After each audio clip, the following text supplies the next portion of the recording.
All right, let's dive into some postural and back bending cues. So the first thing is, right, with posture, we don't just want to be tucking the chin. If you're tucking the chin, what you're actually doing, if you do it enough, if you try to bring your head back, is you're closing off your airway. And when you close off your airway, you're putting the brakes on your nervous system because your body's priority is obviously to breathe before it moves. So what we need to do is learn how to open up from the base of the neck rather than just trying to tuck back like this. So we want to do this instead. Opening up from the base of the neck requires us to be able to extend through the T-spine. And if we can do that, then we can start to actually allow the chin to just rest where it wants to rest, and there's heaps of space for the airway. And I can immediately relax, and you hear my voice is a lot more comfortable. And that's because instead of being here, rounded through this part of my body and then trying to tuck to force against that and closing this space, I'm actually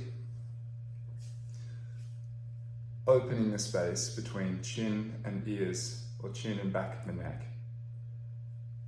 And the more I can extend through my T-spine, the more I can just stack like that.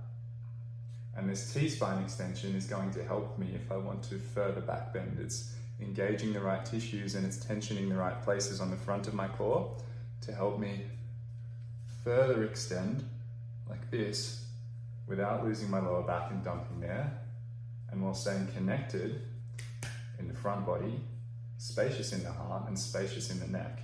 So that's actually a really nice feeling, and my voice again is telling you that my system is comfortable. If I just tuck the chin and I bend in the lower back, listen to that. It's really not very comfortable, and I'm not putting it on. Look at the compression. There's no containment here. All of the pressure of my organs and my air is pushing forward and the back is dumping. So if you want to start to correct this, because you have to correct this to travel up to correct the neck, it's the way gravity works, we stack from the bottom up, then what you'll do is just gently sink the tail down a little bit, just gently a little bit. You can see how just by sinking the tail a touch and by drawing the pubic bone up a tiny bit, it's not an excessive tuck, it's just a bit, you then have more fullness here, right? And there's more containment and a little bit of tension in the front. The contraction in the front is creating more space in the back, so when I breathe, I can actually fill that up and support it and elongate it. If I take an even bigger breath, you can see that it now starts to want to fill up higher up.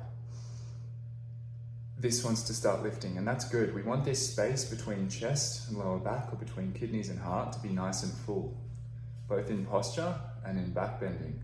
Back bending is a great indication of the quality of your posture, the quality of your breath, your ability to organize your spine, and just the overall drive and health of your body and nervous system.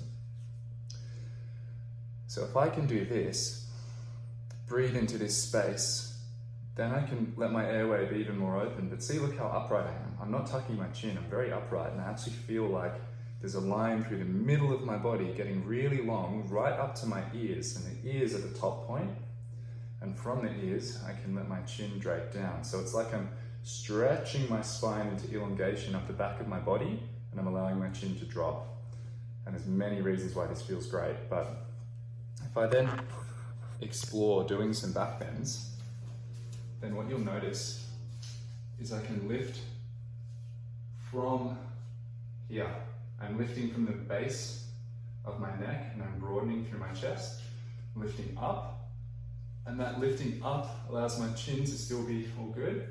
I can then allow my hips to open. I'm not going to squeeze my glutes excessively, I'm just going to allow my hips to open, and I'm going to tuck under like this, still elongating, neck is still happy, and then I can just continue to work with this feeling, staying in connection with these positions, allowing this to open and allowing my hips to open.